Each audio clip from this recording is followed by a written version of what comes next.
quizás más de 2 años atrás, estaba cambiando, como todo hombre, los 300 canales que podemos llegar a tener sin encontrar nada para ver. Y mientras que cambiaba, no soy de mirar documentales, reconozco que me aburren un poco, pero me llama la atención la estética, me llama la atención lo que están hablando, y resulta que se trataba de un documentalista que afirmaba que las 10 plagas de Egipto no tenían en realidad un significado netamente milagroso, sino que había razones científicas por las cuales las 10 plagas habían ocurrido.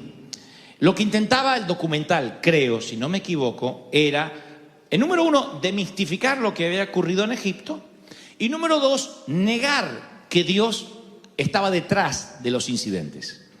Entonces, una y otra vez dice, mientras, con esa voz que ponen los documentalistas doblados al español, ¿no es cierto? Que debe ser un mexicano que lo dobla al neutro. Y dice, seguramente ustedes creen que lo que ocurrió en las plagas de Egipto se trata de la mano milagrosa de Dios. Pero no es la mano milagrosa de Dios lo que nos sorprende hoy, sino lo científico, lo real, lo que realmente puede comprobarse a través de la naturaleza. Mito, ficción, ¿existe Dios? Usted sacará las propias conclusiones. Así que me quedé. Y empezaron a explicar las plagas. Entonces cuenta que cuando relata el incidente de las 10 plagas de Egipto, todo el mundo conoce la historia, pero igual no me gusta dar nada por sentado. Moisés, de parte de Dios, comisionado por Dios, va a presentarse al faraón, que era el comandante en jefe de la época, y le dice, libera a los judíos, libera al pueblo de Dios, libera a mi pueblo, dice Dios. Faraón se endurece, dice no, bajo ningún punto de vista. Moisés vuelve a hablar con Dios y Dios dice no hay problema, enviaré una plaga y después otra y después otra y después otra, y se transforma en un decálogo de plagas que azotan a Egipto hasta que finalmente el faraón, doblado en su intención y en su carácter, deja partir al pueblo. Ese es el resumen de la historia. Ahora, miles de años después, hay un documental en Discovery Channel donde explican de que quizás Dios no estaba detrás de las plagas, sino que simplemente era un evento meteorológico. Y empieza a explicarlo de la siguiente forma. Yo tomo nota porque me llama la atención. Y de hecho creo que así fue.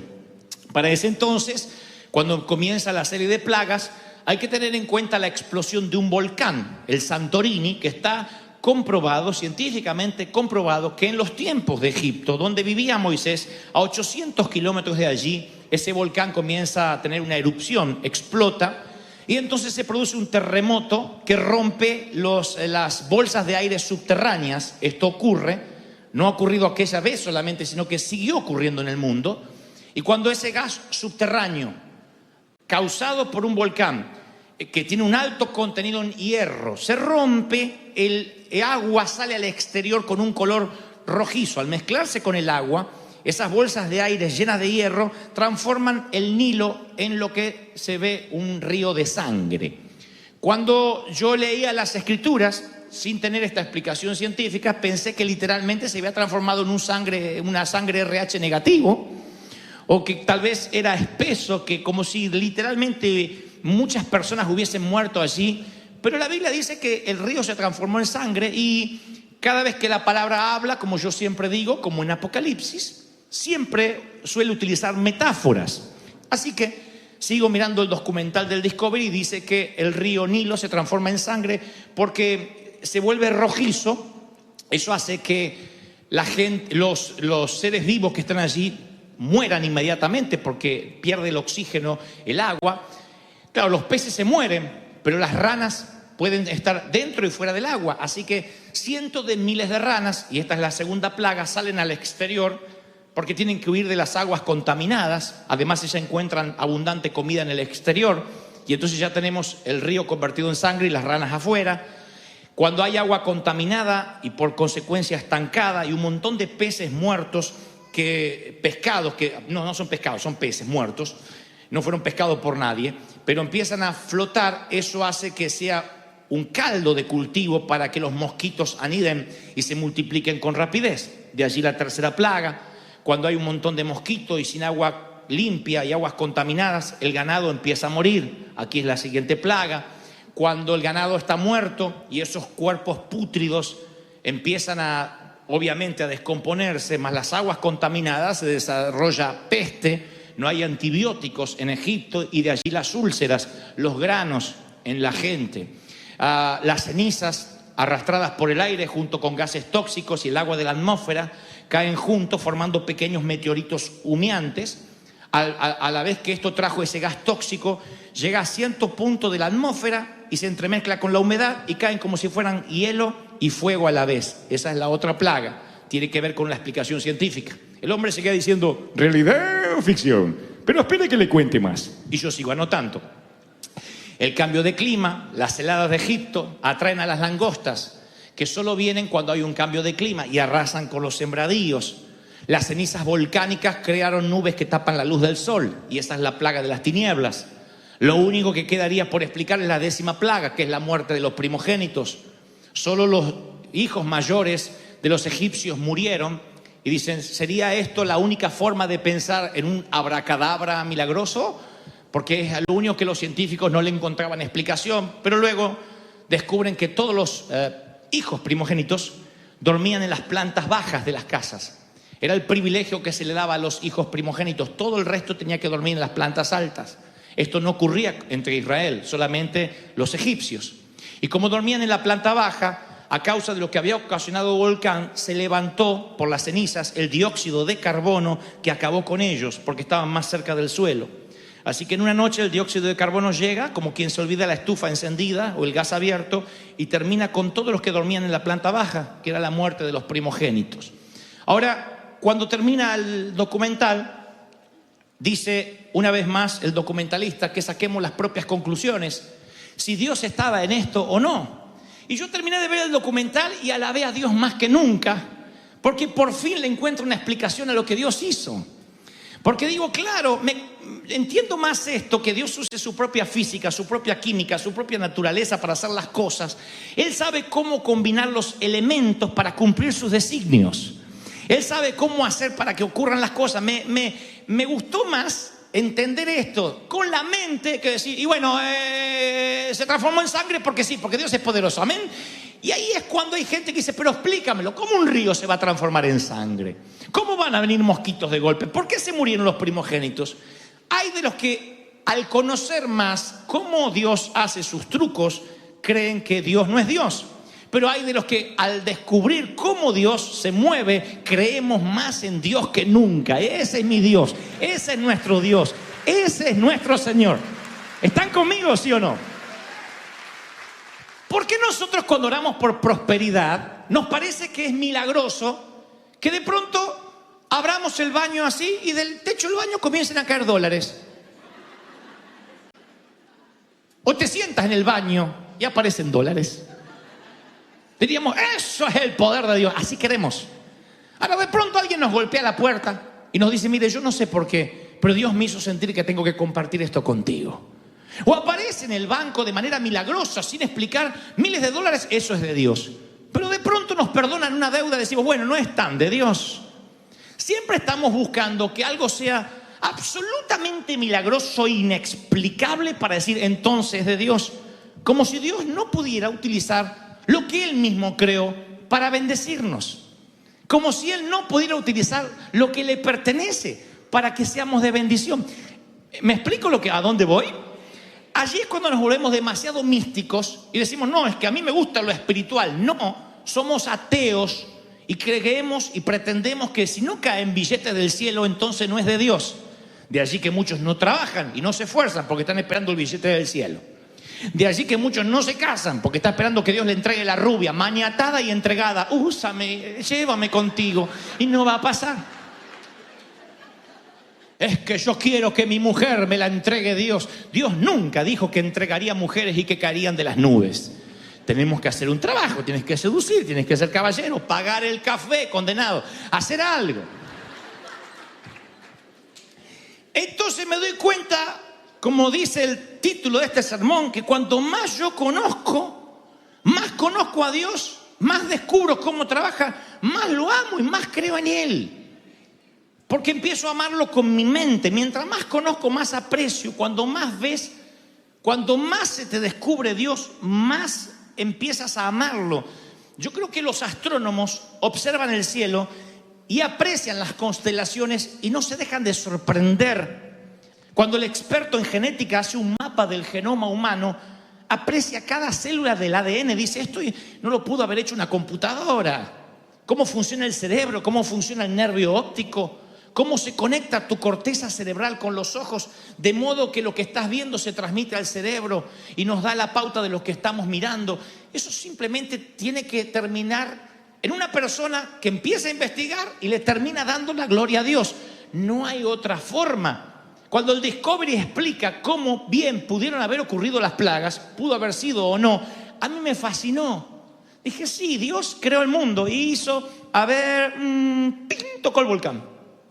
Y con tocar el volcán, sabiendo Dios que este faraón era un cabezón que se iba a endurecer y endurecer y endurecer, dijo, con que toque este volcán se producen 10 plagas por efecto dominó. Y desde la explosión del volcán hasta la muerte de los primogénitos, todo estaba en el dedo de Dios haciendo ping, lo que él mismo había creado. Me fascinó. No hizo el documental que yo dejara de creer en Dios. Dije, claro, así Dios lo hizo. No desacredito al mago simplemente por ver cómo hizo el truco. Me parece fascinante. Me parece fascinante que digas, Dios sanó mi cáncer de la noche a la mañana mientras dormía o en una oración de altar. Pero me parece fascinante que digas, fui, me operé, extirparon el tumor y me decían que no hay ramificaciones. La operación fue un éxito. Los ángeles estuvieron allí en la sala de quirófano. Eso también es Dios. ¿Están conmigo, sí o no? No estamos desacreditando a Dios.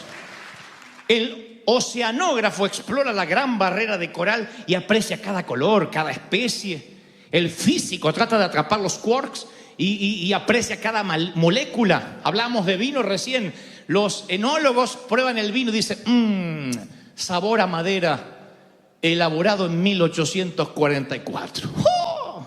Otro borracho dice que no sabe nada. ¿Cómo estaba el vino? Mucho alcohol. Y de la cruda que tienen no se acuerdan ni lo que tomaron. Pero los enólogos aprenden a valorar el vino y aprecian las texturas, el sabor, porque cuanto más conocen, más valoran, más aprecian. Yo no soy un músico, aunque me encanta la música, pero el músico aprecia la sinfonía, el detalle, la música. ¿Viste la canción nueva cuando los Brases hicieron ese arreglo? Cuando de pronto las cuerdas aparecieron y subió de tono. Claro, ¿quién aprecia eso? El músico. Los que no somos músicos escuchamos. También lo apreciamos. Pero como desconocemos las notas musicales, los recovecos de la partitura, para nosotros decimos, bueno, linda la música. El sommelier también, el que cata el vino, dice, bueno, yo estudié, me preparé y sabe cuando un vino es bueno, cuando un vino es malo. Sabe cuando hay vinos que son tan buenos que aunque tomes una copa no te emborrachas, y otro que pisas el corcho y ya no puedes ni siquiera caminar. ¿Por qué? Porque cuanto más sepas, más aprecias. Jesús le dice a la mujer samaritana junto al pozo, ustedes los samaritanos saben muy poco de aquel a quien adoran. Lo que le está diciendo es, cuando uno adora con ignorancia, la adoración está vacía. Él no quiere solo que le adoremos, sino que sepamos por qué le estamos adorando.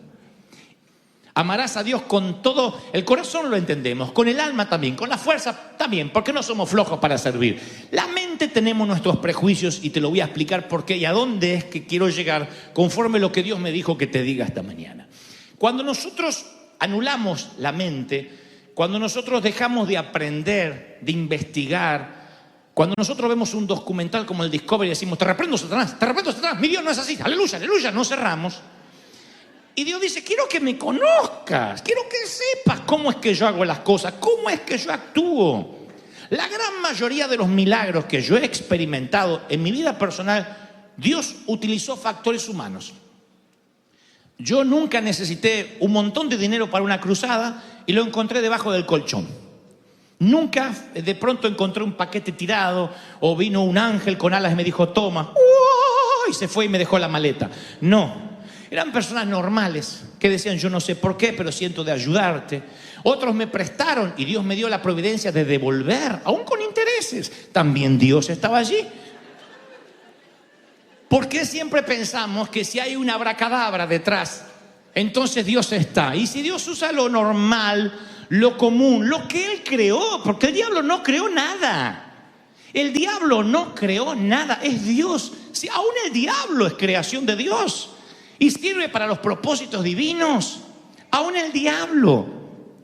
Ustedes deben recordar aquella vieja historia de la señora que decía: Señor, Padre, danos de comer que no tenemos, danos de comer que no tenemos.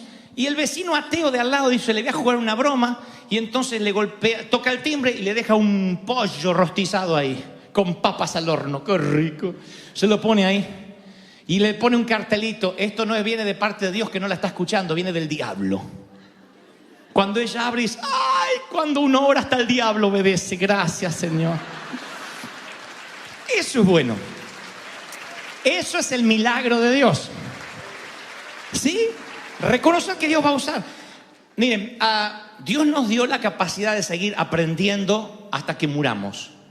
El aprender, y escúchenme los más jóvenes, díganme alguien amén para que no me sienta que estoy en un geriátrico. Aprender no es un lujo, es una cuestión de mayordomía. Pero en algún lugar de la vida, puede pasarte a los 18 o a los 50, dejas de ampliar la mente y comienzas a vivir de recuerdos. Ese es el principio de la vejez. ¿Cuándo envejeces? No cuando tienes más celulitis y estrías. Eso es que el cuerpo ya no es lo de antes. ¿Cuándo envejeces? No cuando la ley de gravedad se cobra a sus víctimas. Miren qué delicado para decir que se te cayó.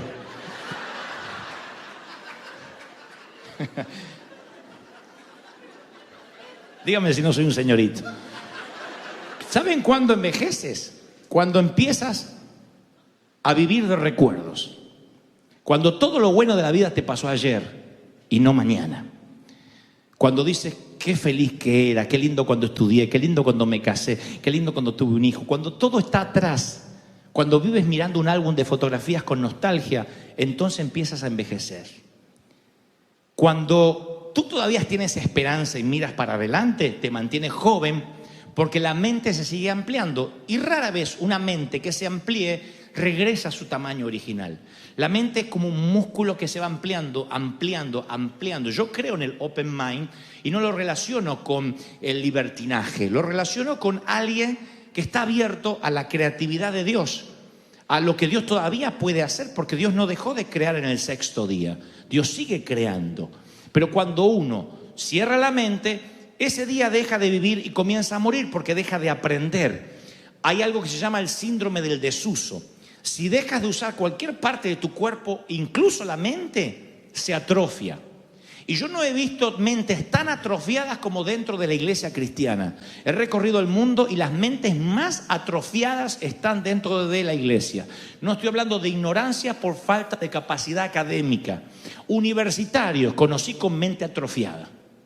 No hablo de capacidad de estudio, hablo de mente que en desuso se atrofiaron, que empiezan a pelear por tonterías, por idioteces, que si lo razonaran un poco como Dios manda a razonar. Salomón pide sabiduría. Si usar la mente fuera un pecado, Salomón no habría pedido sabiduría. Si la mente fuera un problema, el Señor no diría: me amarás con toda tu mente. Pero nosotros nos atrofiamos cuando dejamos de pensar. Recuerdan que yo un día les conté que se me ocurre subir una foto de un arbolito navideño en las redes sociales. Me liquidaron de un montón de iglesias que ese árbol satánico, diabólico, va a arder al infierno. Un puertorriqueño me dijo: ¿sabe cuál es el problema? Esas bolas son las bolas del diablo, me dijo. Me robó la inocencia, no pude ver el árbol. Ahora miro el árbol y digo: Satanás. O me dan ganas de pateárselas, ¿no? Y digo: le rompí las bolas al diablo. Yo digo, claro, y cuando me escribe eso alguien, yo voy a su perfil. Digo: debe ser pobrecito, un iletrado, universitario, apóstol distinguido, doctor en divinidades, con la mente atrofiada. Y no estoy defendiendo el arbolito o no. Lo que estoy defendiendo es cómo alguien inteligente va a reducir una grieta, me va a poner a mí en la vereda del infierno porque hay un arbolito en mi casa. ¿Ves? O sea, a eso me refiero. Cómo la mente puede entrar en desuso de modo tal que repetimos como loros Y no razonamos. Mi interés no es producir una iglesia de loros que repitan lo que dijo el apóstol, lo que dijo el pastor, diga que está a tu lado, volteate, Dios le bendiga, Dios le bendiga, Dios le bendiga, dijo el apóstol. Porque en la semana nadie te va a hacer repetir nada, yo no estoy. Y a mí mi maestra de la escuela primaria me decía, si ustedes no lo entienden y no lo razonan, algún día yo no voy a estar. Razone, Gebel, no repita de memoria. Preposiciones, Gebel. Ante, bajo, cabe, con, contra, detrás, está para, por, según, sin, sobre, tras. ¿Dónde se usa esta palabra? No tengo la menor idea. Razone. Y no sé por qué tenemos tantas inseguridades de los ministros que no queremos que las ovejas razonen. No queremos que piensen. De allí el síndrome en desuso. Yo leía las encuestas que el graduado promedio de la universidad lee un libro al año. Un libro al año. El graduado que se recibe, si acaso lee un libro al año. Y mi pregunta es, ¿para qué gastar tanto dinero en la universidad si después vas a dejar de aprender cuando te gradúes? ¿Por qué hay gente que deja de leer? Porque ya se recibió y crees que no tiene que aprender más. Educación deriva de dos palabras que significan sacar hacia afuera. Fíjense qué diferente a lo que pensamos que educación es amontonar adentro. Sacar hacia afuera es, educar significa despertar tu curiosidad. Decir que tiene que haber más, quiero aprender más, despertar la curiosidad. A mí me gusta hacer como los chicos. Cuando me encuentro con una mente atrofiada por el legalismo, le pregunto, ¿por qué? Porque sí. ¿Pero por qué? Porque las cosas de Dios no se razonan. No. ¿Por qué estás defendiendo a capa y espada algo que no te pusiste a razonar? ¿Por qué? Porque las críticas siempre son ¿por qué no hace llamado al altar? ¿Por qué no tienen seguimiento? ¿Por qué no tienen células? ¿Por qué? Yo le digo, ¿y por qué hay que tenerlas? No digo que esté mal, digo ¿por qué? Si a mí me da una explicación racional, entonces satisface mi mente. Ahora, yo creo que hay cosas que se aceptan por fe. La creemos. El diezmo, la obediencia, la mayordomía, son cosas que operan por fe. Hasta ahí estamos de acuerdo. Pero después hay cosas que hay que razonar. Pablo dice que el pecado es un tema de conciencia, básicamente. Él tiene una crisis allí, porque de pronto dice, hay que comer carne sacrificada a los ídolos. Había carniceros que sacrificaban esas carnes a ídolos paganos. Y después que sacrificaban, oraban, o sea, en vez de como tú oras por los alimentos, ellos le decían al Baal o a quien sea, que bendiga la bola de lomo esa que se iban a comer. Bendice este taco, Baal. Y antes de comerlo, lo llevaban a la mesa. Allí la discusión, yo no voy a comer comida que ha sido dedicada a otros dioses. ¿Qué hacemos? Y Pablo tiene una idea genial. Dice, hacemos una cosa. Si comer carne sacrificada a los ídolos no te produce nada, dice, yo la bendigo. Es como cuando a mí me han dado dinero y dice, hermano, este dinero es para usted. Yo lo bendigo y lo uso para el reino. Yo no estoy controlando si pagas el IRS, si el número del Social Security es uno que te inventaste en una madrugada. ¿Se entendió la metáfora? Bueno, bendecimos y se utiliza. Pablo dice, si comer carne sacrificada a los ídolos te trae un problema de conciencia, que dice, estoy en pecado, no comas. Porque eso va a cerrar el grifo a lo que Dios tenga para darte. Hay hermanas que dicen, hermano pastor, yo fui a una iglesia y no usaban mantilla. ¿Vieron el tul que se ponen las damas en algunas iglesias sobre el cabello? Y hay hermanas que si se olvidan la mantilla no entran a la iglesia porque se sienten en pecado. Y no es que uno dice, qué ignorante. No, ella siente que está fallándole a Dios. Bueno, anda y busca la mantilla porque no vas a poder fluir. Porque vas a sentirte como aquellas se ponen la minifalda y están todo el tiempo así. Yo digo, ¿por qué no se la ponen larga si van a estar todo el tiempo así? O mostrar o vestirte como la gente. ¿No? ¿Por qué? Porque la inseguridad hace que te cierres. Para ponerse un traje así hay que tener personalidad. Si yo voy a estar, no me miren a mí, miren al Señor, no me miren a mí. Ay, no, es que no tenía otro color. No, ponen vestita de negro, condenado. Ahora, si estás seguro, te gusta, y eso no va a impedir el fluir, tienes que investigar y ver cómo funcionas. Y Pablo dice, si comer carne sacrificada a los ídolos te va a causar un problema de conciencia, no comas. No está hablando de los pecados capitales, los que sabemos que son pecados. Estamos hablando de la periferia. Lo que decimos, ¿qué hago?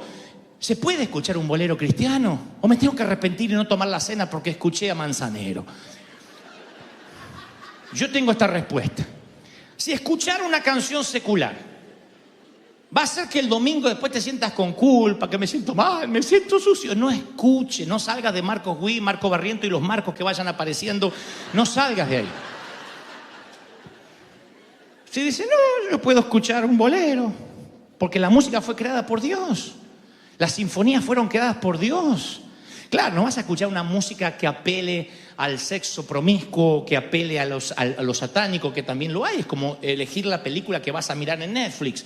Hay películas que incitan a lo malo y hay películas que de pronto son divertimento y ya. Entonces tú tienes que elegir qué te edifica y qué no. Pero si el embudo es que después, por escuchar a Manzanero, no puedes cantar, Señor, todo te lo debo a ti, no escuches a Manzanero. Te hace mal. ¿Me explico lo que trato de decir? Ahora, si puedes ampliar la mente, y esto no es ampliarla en tema de pecado, si puedes decir, yo sé lo que me edifica y lo que no, yo sé lo que glorifica a Dios y lo que no lo glorifica, así es cuando tu mente se empieza a abrir, Dios empieza a ensanchar el sitio de tus estacas, porque se te despierta la curiosidad. Hay algo que no me deja dormir a mí, es la cantidad de formas y maneras que debemos todavía tener y no descubrimos de cómo predicar el Evangelio de Cristo sin cambiar la esencia. Yo soy un predicador muy tradicional, soy un predicador de las mismas cosas viejas, solamente que lo predico de una manera nueva, pero no cambio la esencia. Dios es el mismo ayer, hoy y por los siglos, pero siempre es mejor encontrar un defecto en la nueva manera de hacer las cosas que hacer una autocrítica en las viejas maneras de hacer las cosas y preferimos no cambiarlas. Mi pastor alemán, no el perro, un pastor que nació en Alemania, él decía, yo conté varias veces esto, él decía, la guitarra eléctrica y la batería son del demonio. Y lo predicaba, y no era un ignorante, teólogo el tipo. Tenía problemas en el idioma, porque él venía de su Alemania natal y muchas veces decía, Dios vino a traer vida, es vida en ambulancia. Él era así. Pero era inteligente, sabio. Y él decía, la batería, esto todo del demonio. El violín y el acordeón son de Dios, que eran los instrumentos que él tocaba.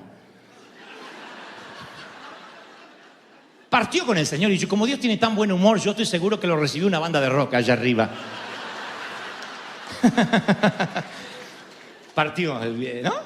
Pero yo un día le dije, juntamos valor los muchachos, ¿no? Los adolescentes, le dijimos, Pastor Blenich, ¿por qué usted dice que, ¿dónde está en la Biblia? Fue la pregunta, ¿dónde está en la Biblia que es pecado la guitarra eléctrica? Y esta fue la respuesta magnífica hasta el día de hoy, una respuesta para encuadrar que grafica lo que trato de decir de una mente atrofiada en un cerebro académico. Dijo, no está en la Biblia, pero debería estar. Punto. ¿Ustedes creen que cambió? Siguió manteniendo, esto es lo que le gusta a Dios, porque si me gusta a mí, le gusta a Dios, si no me gusta a mí, no le gusta a Dios. Y así es cuando nos confundimos. Aclaro, esto no es un mensaje para jovencitos en contra de los viejos. Todos, desde que nacemos hasta la tumba, desde el útero al sepulcro, vamos envejeciendo. Tú no eres el mismo a los 10 años que a los 5, a los 15 que a los 10, a los 40 que a los 30. La mente va cambiando. No quiero decir que se rumbra, pero cambia nuestro modo de pensar. Tenemos otra perspectiva, otra experiencia, y hay cosas que ya no nos van a gustar por un tema generacional. Yo hay música que no entiendo. Yo puedo escuchar Despacito 70 veces y no entiendo por qué es un éxito. No lo entiendo.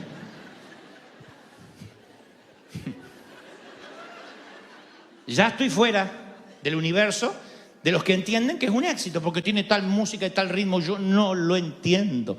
Ahora, mi pastor comenzó a envejecer, lo cual es algo digno, para ahí vamos todos si Cristo no viene antes, pero él creyó que Dios envejecía con él y empezó a decir lo que le gustaría que Dios dijese, no lo que Dios estaba diciendo. Dios no cambia, Dios no envejece.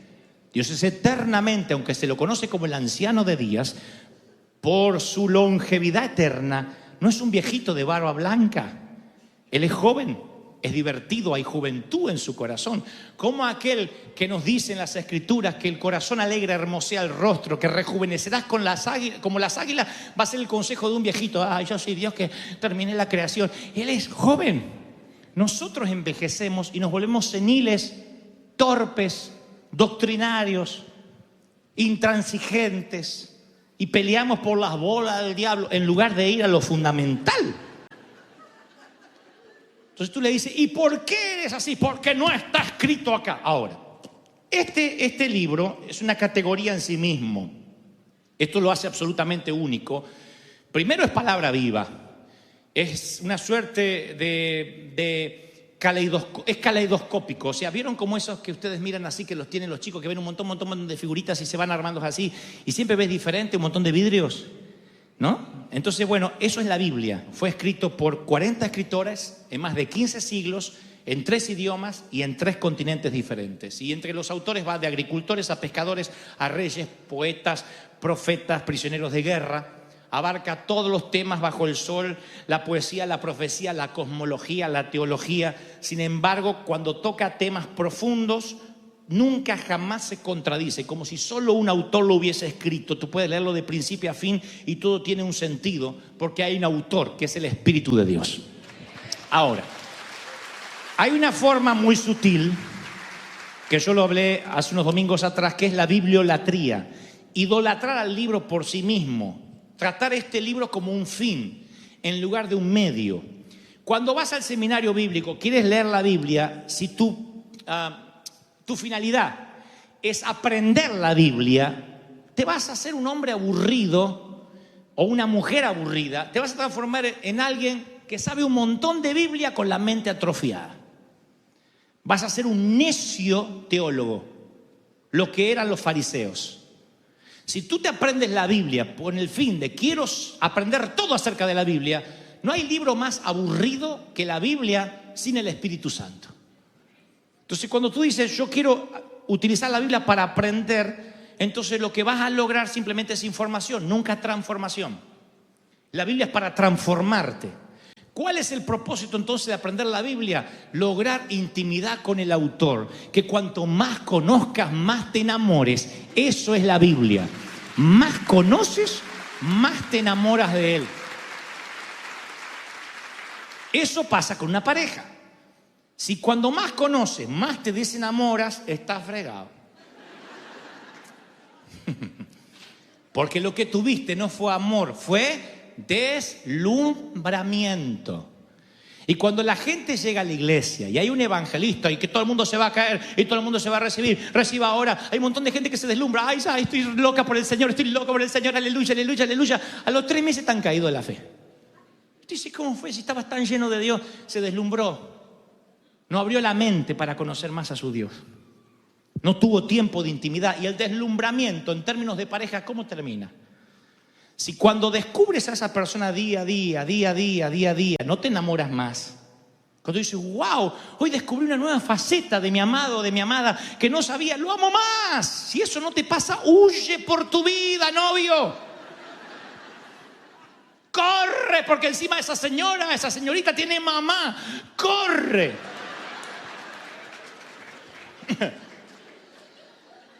Ahora, el canon de la Biblia está cerrado. Esto no es que podemos agregar. Hay una maldición sobre el que agregue o quite a lo que está escrito aquí. Pero hay un término que usamos nosotros. Esto es antibíblico. Sí, lo antibíblico es aquello que va contra la teología, contra las enseñanzas de las Escrituras. Pero hay otro término que es abíblico. Abíblico tiene una connotación diferente. Significa que no hay precedente ni en las Escrituras. Y ustedes dirán, no, si no está en las Escrituras no existe. Entonces vamos a eliminar la computadora, el Facebook, los aviones. Y ustedes dicen, ¿cómo vamos a eliminar los aviones? Sí, hay gente que me dice, Jesús no volaría en avión. Como digo siempre, conseguimos un burro volador y con todo gusto yo vuelo un burro. Entonces el tipo está diciendo, los aviones no son de Dios, los autos lujosos no son de Dios, en una computadora, en una Mac que tampoco tenía más que el apóstol Pedro. Entonces hay un montón de cosas que son abíblicas, no hay precedentes en las Escrituras.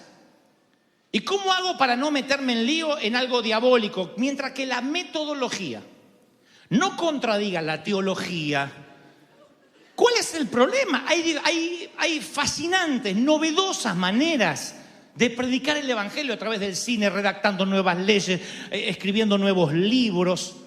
¿Por qué no lo hacemos? Porque Satanás sabe que si no puede detener tus fuerzas, ni tu alma ni tu corazón te detendrá la mente y te hará que no pienses. Yo provengo de la generación donde el estudiar era pecado. El querer ser locutor, actor, cualquier cosa que estuviera relacionada con el arte era pecado. Cuando somos hijos de un artista. Cuando me dicen, ¿qué oficio tienes, pastor? Le digo, no, artista. Yo heredé el oficio del padre. Yo soy artista como mi padre. Artista. ¿Y por qué le tenemos miedo si Él es el creador? ¿Cuántos dicen, ese es mi Dios? Dios es espíritu y quienes le adoran deben hacer un espíritu y en verdad. Yo me atrevo a pensar que en muchas congregaciones hay gente que si uno detendría la adoración y le preguntaríamos, ¿por qué adoras? No sabrían por qué, no tendrían respuesta. Porque pensamos que lo espiritual y lo intelectual son excluyentes. Si estás pensando no puedes adorar y si adoras no puedes pensar. Y la mente y el alma no son enemigas, no hay una dicotomía, son aliadas. Un gran amor nace de un gran conocimiento. Más conocen a Dios. Yo vi el Discovery, lo del Discovery Channel de las plagas de Egipto y de verdad me pasé la tarde adorando a Dios. Eres genial, Señor. Si así fue, eres genial. Con un volcán lo volviste loco a todos. Me pareció una genialidad. Dije, sí, eso pudo haber pasado, sí. Y me enamoré más del Señor. Digo, wow, qué estratega que es Él. Qué increíble. Ese es nuestro Dios. No hizo que yo dejara de creer en Él. Por eso dije, el oceanógrafo, el arqueólogo, quien estudia el cosmos, yo creo que deben enamorarse cada vez más de Dios. Pero hay una animosidad en contra de crear, en contra de pensar. Y yo digo, si estás enamorado y siempre le dices a la persona que amas lo mismo, de la misma manera, es rutina. Te amo, también. ¿Estás lindo, eh? Ah, estás lindo también.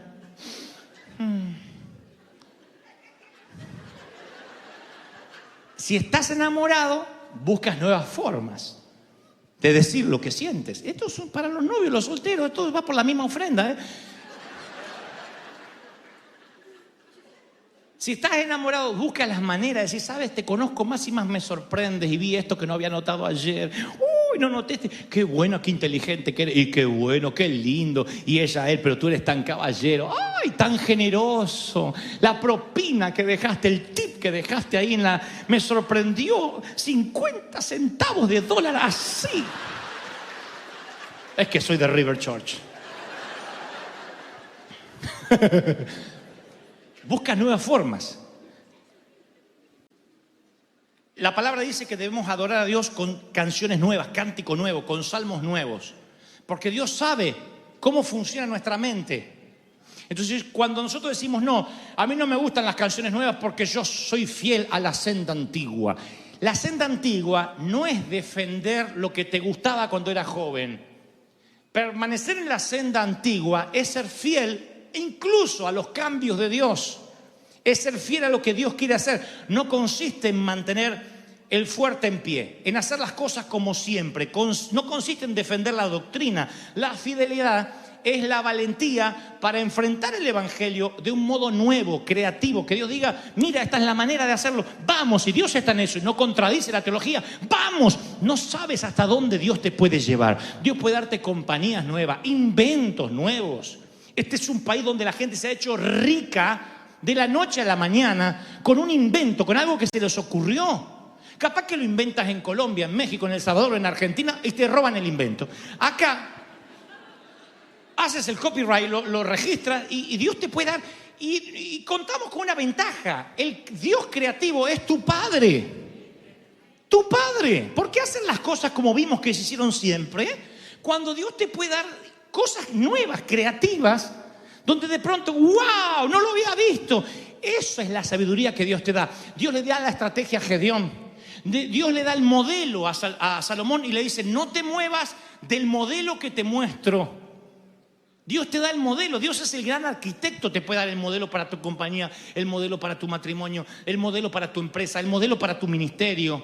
¿Por qué salir a imitar lo que otros hacen? Es que no me quiero mover de la senda antigua, decimos con la mente estrecha. La senda antigua no es una senda vieja, es la senda de siempre, pero todos los días hay algo abíblico. ¿Qué es abíblico? No antibíblico, abíblico. Cosas que ojo no vio, ni oído yo, ni han subido a tu corazón, ni están escritas aquí, son las que yo tengo preparadas para ti. Alguien tiene que decirme, amén, aleluya, santo eres. Y entonces ahí valoras la autenticidad. Yo hace unos años estaba intentando ser un pastor, ahora estoy intentando ser Dante Gebel. Digo, Dios me hizo con los defectos que tengo, con los cables sueltos que tengo, por alguna razón. Me quité la presión de ser como los demás, de predicar como el otro, de hacer lo que hace el otro porque se estila. Dije, ¿qué quieres que yo haga, Señor? Quiero reducir la brecha de lo que Dios quería que yo fuera y lo que yo soy. Quiero que esa brecha cada vez sea más pequeña, que lo que Dios soñaba que yo fuera, realmente yo pueda parecerme más a ese sueño de Dios. Para eso, lo que tengo que entender es que debo abrir la mente todos los días. Cada vez que oro digo, Señor, ¿qué nuevo quieres hacer hoy? ¿Qué quieres hacer hoy en el servicio? Esto no es hacer un loquito por la vida y no tener planes. Significa estar abierto a nuevos planes de Dios, a nuevos proyectos del Señor, a nuevas estrategias de Dios. Eso pasa en todos los órdenes. Pídele creatividad a Dios. Dile, Señor, abre la mente. Y no es que la creatividad viene así y te cae la creatividad. Sale de acá. Dice la palabra que Samuel reveló lo que había en el corazón de Saúl. Yo te voy a decir esta palabra, no te la olvides nunca. Tú eres mucho más inteligente, y no te estoy pasando la manito para quedar bien. Tú eres mucho más inteligente de lo que crees. Tienes mucha más sabiduría de lo que jamás hayas soñado. Eres más apasionado de lo que jamás creíste que podías serlo. Nada más que a veces crees que eres lento, torpe, falta de sabiduría y frío, porque eso te han dicho que eres.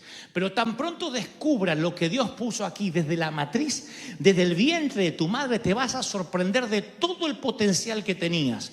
Cuando llegues al cielo va a haber, creo, un televisor o una pantalla grande donde Dios te va a mostrar tu vida y lo que pudo haber sido tu vida conforme viniste equipado de nacimiento.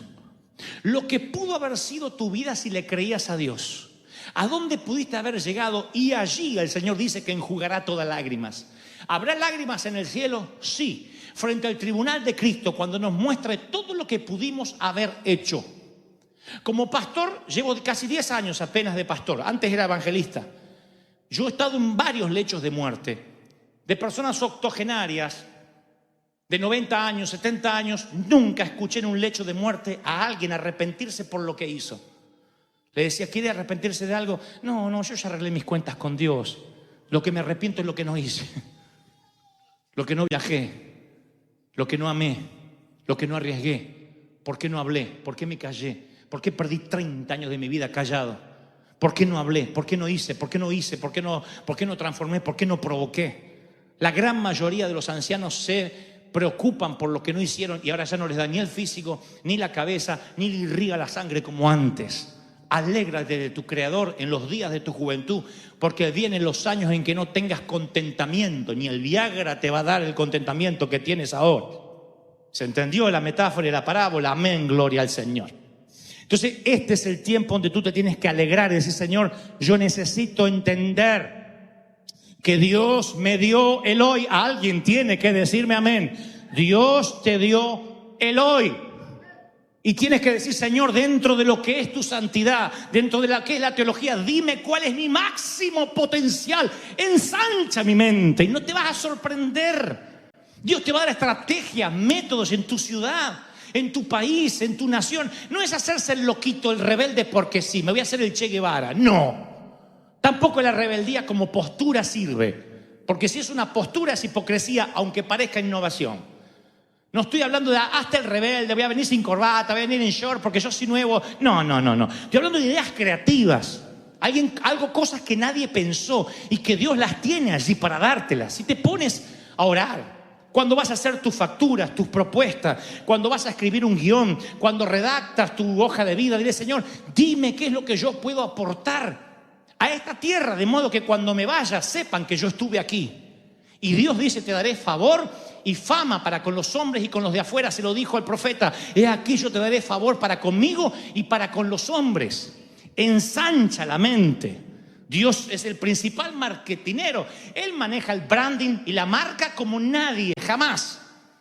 Él sabe cómo hacer para que tu nombre esté donde tenga que estar, de modo que tú le des la gloria a Dios y seas una lumbrera. Él sabe cómo colocar a José, llevarlo desde una cárcel o de la esclavitud al primer puesto al lado del faraón. Él sabe cómo hacer que el Dios de Daniel sea el Dios a que todo Babilonia adore. Él sabe cómo transformar la oscuridad en luz, cómo llevarte de lo más bajo a lo más alto. Dios dice: es palabra de Dios. Alguien tiene que decir amén. ¡Aleluya!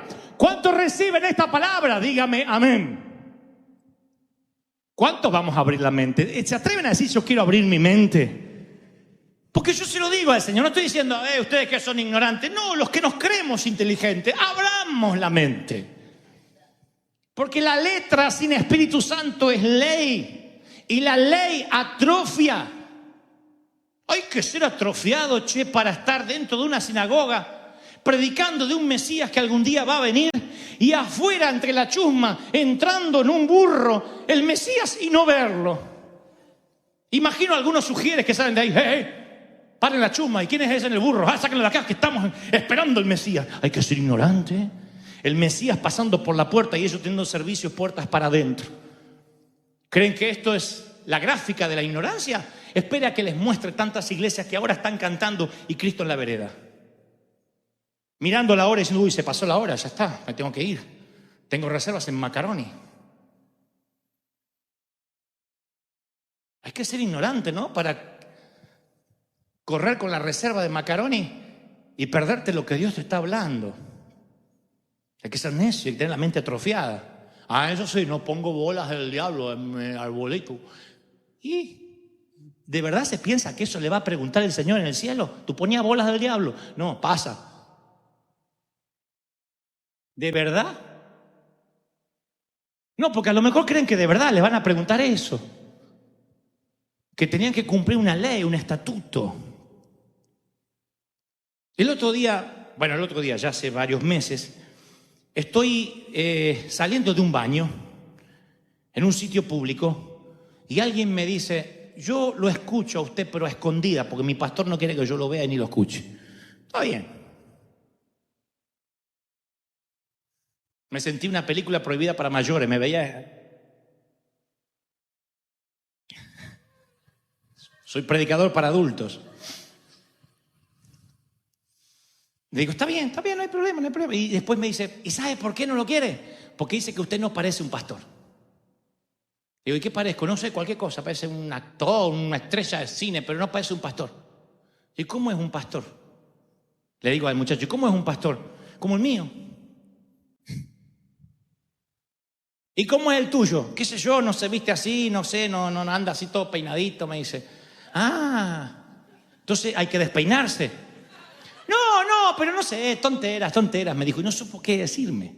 Entonces yo me di cuenta que toda la enseñanza en contra era: no parece. Como no parece, seguro no es. Aquel no parece, no debe ser. Mira aquella cómo se viste, no parece, no es. Aquella parece, tiene pinta de loca, parece, debe ser.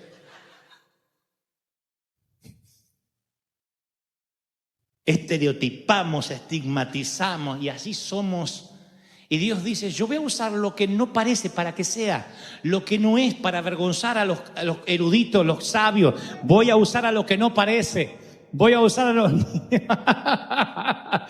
Voy a usar lo que no es para que sea, y yo me voy a glorificar. Voy a usar a River, voy a usar a mi pueblo. Si crees que Dios habló, se tiene que oír ese aplauso. ¡Aleluya!